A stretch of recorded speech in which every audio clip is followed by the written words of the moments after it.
बच्चों नमस्कार। बच्चों हम लोग देखने वाले हैं महत्वपूर्ण प्रश्नों की श्रृंखला में कुछ और अति महत्वपूर्ण प्रश्नों को जो परीक्षा के दृष्टिकोण से अति महत्वपूर्ण है। बच्चों इससे पहले तक के भागों में हमने लगभग 11 प्रश्नों को हल कर लिया है। आज हम पढ़ेंगे प्रश्न क्रमांक 12वां और उससे आगे के प्रश्नों को। चलिए देखते हैं प्रश्न क्रमांक 12वां। प्रश्न है बच्चों, निम्न बिंदुओं को ग्राफ में प्रदर्शित कीजिए। निम्न बिंदुओं को ग्राफ में प्रदर्शित कीजिए। 2, 5, ऋण 3, 4, 1, ऋण 1, ऋण 3, ऋण 2, 0, 6, ऋण 3, 0, 0, ऋण 4। ग्राफ बच्चों आपको स्क्रीन पर दिखाई दे रहा है। ग्राफ इस प्रकार से होगा। इस ग्राफ में अपनी सुविधा अनुसार आप मध्य बिंदु लेकर के एक रेखा खींच लीजिए, एक आलेख खींच लीजिए, जिसको एक्स अक्ष और वाई अक्ष का नाम दे दीजिएगा और फिर वहां पर आपको क्या करना है, प्रदर्शित करना है, बिंदुओं को दर्शाना है। चलिए मैं आपको खींच करके बताता हूं। इस तरह से बच्चों स्केल की मदद से आप क्या करेंगे, लाइन खींच लेंगे, एक्स अक्ष और वाई अक्ष का निर्माण कर लेंगे। अब यहाँ एक्स अक्ष वाई अक्ष निर्माण करने के बाद यहाँ पर पैमाना लिख सकते हैं बच्चों कि एक्स अक्ष में अपने कितने भागों को 1 माना है, 1 सेंटीमीटर माना है, और वाई अक्ष में कितने भागों को आपने 1 सेंटीमीटर माना है, ऐसा पैमाना लिख लेंगे। अब सबसे पहला बिंदु है 2, 5। आप प्रश्न एक बार और देख सकते हैं। सबसे पहला बिंदु है 2, 5, फिर ऋण 3, 4, 1, ऋण 1, ऋण 3, ऋण 2, 0, 6, ऋण 3, 0 और 0, ऋण 4। तो सबसे पहले हम प्रदर्शित करेंगे 2 और 5 को। तो चलिए 2, 5 को हम कैसे प्रदर्शित करेंगे बच्चों। एक्स अक्ष में 2 बिंदु, 1 और 2, और वाई अक्ष में 5, 1, 2, 3, 4, 5। तो यहाँ पर आ जाएगा, यहाँ हम लिखेंगे 2 और 5। इस तरह से आपको निर्देशांकों को लिखना भी है। ऋण 3, 4, एक्स अक्ष में ऋणात्मक इधर चलेंगे बच्चों, ऋणात्मक की ओर, इस तरफ आ जाएंगे हम ऋणात्मक। 1, 2, 3, 1, 2, 3, यहाँ पर ऋण 3 हो जाएगा, और वाई अक्ष में 4, 1, 2, 3, 4, और ऊपर प्रदर्शित करेंगे यहाँ पर ऋण 3 और 4। फिर लिखा है 1, ऋण 1, 1 और ऋण 1। तो 1 ऋण 1 मतलब वाई अक्ष में ऋण 1 आ जाएगा बच्चों, यहाँ पर आ जाएगा 1 और ऋण 1, क्योंकि वाई अक्ष में ऋणात्मक होगी, नीचे की ओर आएगा। उसके बाद दिया है बच्चों ऋण 3, ऋण 2, ऋण 3, 1, 2, 3 और ऋण 2 यहाँ पर, अर्थात यहाँ पर प्रदर्शित कर देंगे। ये इस तरह से यहाँ पर आ जाएगा बच्चों, ऋण 3, ऋण 2, यहाँ पर लिखा हुआ हूँ, देख सकते हैं आप, ऋण 3, ऋण 2। उसके बाद है 0, 6, 0 और 6, 1, 2, 3, 4, 5, 6, यहाँ पर प्रदर्शित हो जाएगा 0 और 6।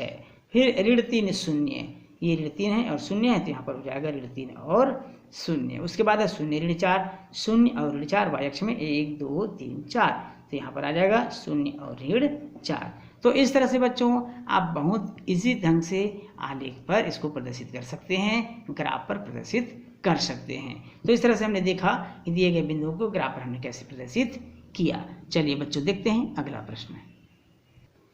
सिमरन के घर का बिजली बिल 438 रुपये 70 पैसा आता है। यदि बिजली का किराया 1.20 रुपये प्रति यूनिट हो तो सिमरन के घर कितनी यूनिट विद्युत खपत हुई। तो सबसे पहले हम देखेंगे बच्चों कि बिजली बिल कितने रुपए आता है। कुल बिल आता है बराबर 438.70 रुपये। बिजली बिल का किराया, बिजली का जो किराया है बच्चों, वो बिजली का किराया है 1.20 रुपये प्रति यूनिट। अब हम क्या करेंगे, सिमरन घर के कितने यूनिट विद्युत खपत हुई, इसलिए कुल यूनिट खपत हुई हमें निकालेंगे। कुल यूनिट खपत हुई, ये हम कैसे निकालेंगे बच्चों, कुल यूनिट खपत हुई अर्थात 438.70 में हम 1.20 का भाग कर देंगे। अब यहाँ दशमलव बाद 2 अंक है बच्चों, दशमलव हटा दीजिए, और नीचे में भी दशमलव बाद 2 अंक है, दशमलव हट जाएगा, 120 हो जाएगा। 0 0 पहले काट दीजिए बच्चों। अब क्या बच जाता है, 4387/12। अब 4387 को 12 से डिवाइड कर देंगे, भाग कर देंगे। हमको मिलेगा भाग देने से 365.58 यूनिट। कितना यूनिट मिलेगा बच्चों, 365.58 यूनिट। राउंड फिगर में 366 यूनिट इसको मान सकते हैं, और ये हमारे इस प्रश्न का क्या हो जाएगा बच्चों, आंसर हो जाएगा। अगला प्रश्न है, एक चतुर्भुज के कोणों में 1:2:3:4 का अनुपात है, तो प्रत्येक कोण का मान ज्ञात कीजिए। अब यहाँ पर हम देखेंगे बच्चों, माना कि चतुर्भुज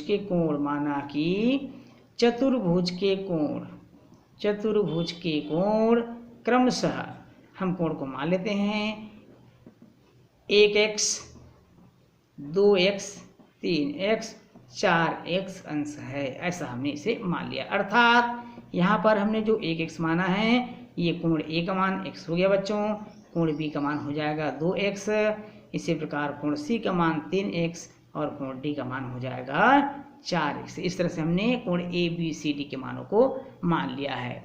हमें ये भी मालूम है बच्चों, चतुर्भुज के चारों कोणों का योग, चारों कोणों का योग कितना होता है बच्चों, 360 अंश होता है। कितना होता है, 360। कोण ए का मान x है, कोण बी का मान 2x है, कोण सी 3x और कोण डी है 4x, बराबर हो जाएगा 360 अंश। सबको जोड़ देंगे, 4 3 7 2 9 और 1 10x हो जाएगा, बराबर 360 अंश। x बराबर क्या हो जाएगा बच्चों, 360/10 भाग कर देंगे, कट जाएगा, x बराबर हमको प्राप्त हो जाएगा 36 अंश। अब प्रश्न पूछा है प्रत्येक कोण का मान ज्ञात कीजिए। हमको प्रत्येक कोण का मान ज्ञात करना है, अर्थात कोण ए को हमने x माना था बच्चों, जो 36 अंश प्राप्त हो जाएगा।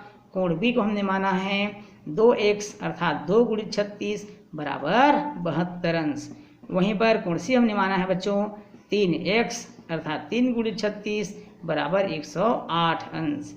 और कोण डी को हमने माना है बच्चों 4x बराबर 4 × 36, गुणा कर दीजिए, 4 छक्के 24, 4 तिया 12 2 14, 144 अंश। तो इस तरह से हमारा क्या हो जाएगा बच्चों, आंसर हो जाएगा। प्रश्न में सभी कोणों को हमने ज्ञात कर लिया है। तो चलिए बच्चों देखते हैं अगला महत्वपूर्ण प्रश्न। एक कार 3 घंटों में 165 किलोमीटर चलती है, तो वह कार पहला 440 किलोमीटर की दूरी कितने समय में तय करेगी, और दूसरा है बच्चों 6.5 घंटों में कितनी दूरी तय करेगी। तो चलिए इसको हल कर लेते हैं, ध्यान समझिएगा।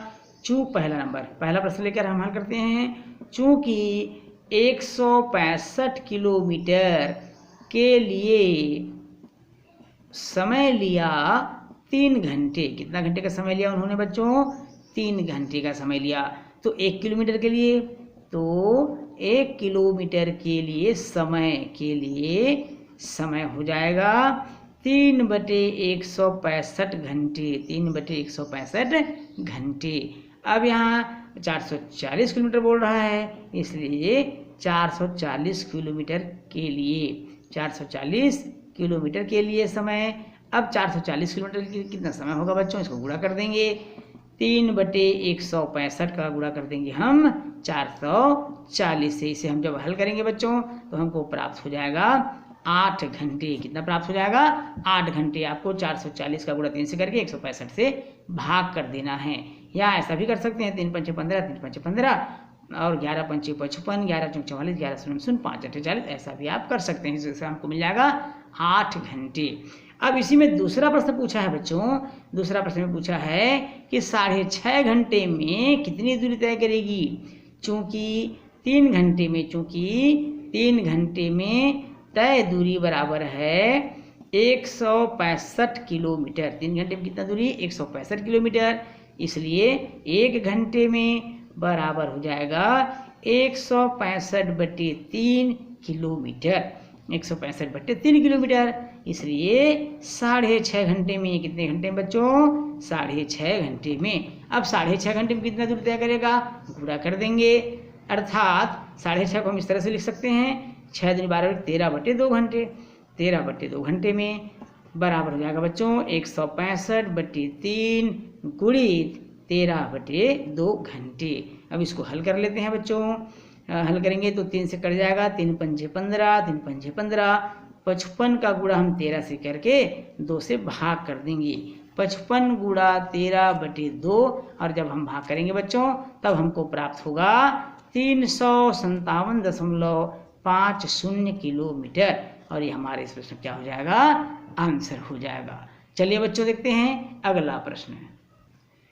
8 सेंटीमीटर व्यास वाले वृत्त का क्षेत्रफल ज्ञात कीजिए। 8 सेंटीमीटर व्यास वाले वृत्त का क्षेत्रफल ज्ञात कीजिए।